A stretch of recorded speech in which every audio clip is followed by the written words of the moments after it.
laboratory tools such as X-ray machines or CT scanners to rely on. Why do I keep going back to areas of pure misery and heartache?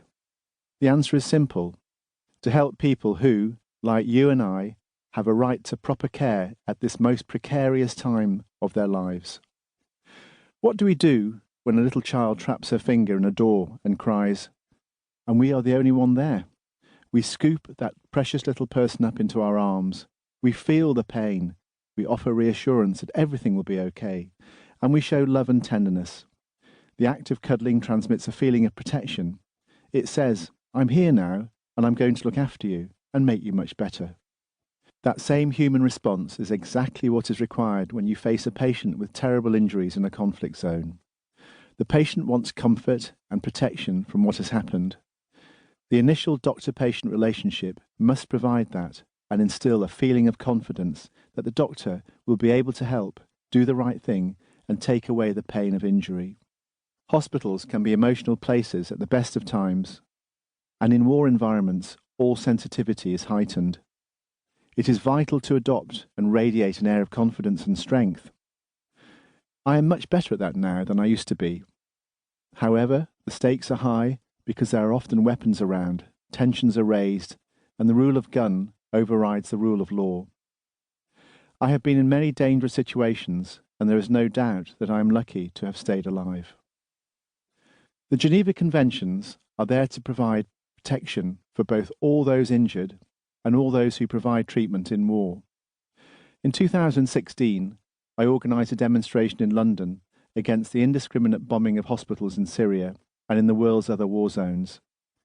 Hospitals must be protected and respected. To bomb and destroy hospitals is not just sinful, it is evil. Evil because it is claimed by the perpetrators to be justifiable and intentionable. In Syria, there were over 450 attacks on hospitals in the first 6 years of the conflict there. 9 out of 10 of them perpetrated by the Syrian and Russian governments. In some months of the conflict, there have been attacks on medical facilities practically every day. Not only is performing these acts evil, so is denying that they are happening. Organising a public demonstration or being interviewed on television to campaign for humanitarian corridors, or setting up a foundation to spread specialist expertise about trauma surgery, these would have been impossible things for me to contemplate when I was a young consultant in the early 1990s.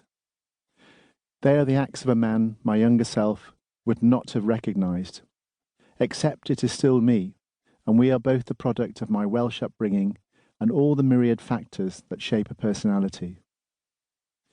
The campaigning and the teaching that drive me now are a function of all my experiences, but in particular my experiences in recent years in Syria. I have made 3 major trips there since 2012, along with other visits to the border zone, and in that period my life has changed profoundly. I began seriously to collate and share the knowledge I had acquired over my career to help other doctors, especially doctors from countries at war. I began to get seriously angry about the inability of the major powers to prevent hospitals and medical staff from being targeted in environments where they were simply trying to save lives.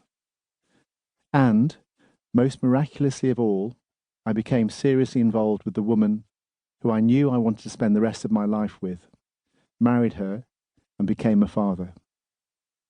I have been to other places since 2012, but Syria is the thread that runs through this most extraordinary period of my life, the seam to which I keep returning. These trips have been the most extraordinarily fulfilling, frustrating, and dangerous of all. Introduction by Henry Marsh. Read by Adam Bromley. Is the practice of medicine a business or is it a vocation? Where does the balance lie between doing well and doing good? The hypocrisy of doctors, money and medicine are rarely far apart, has long been the stuff of satire and criticism. The dictionary definition of the word vocation talks of a special urge or of a calling. But there are many reasons why people choose to become doctors, and most of them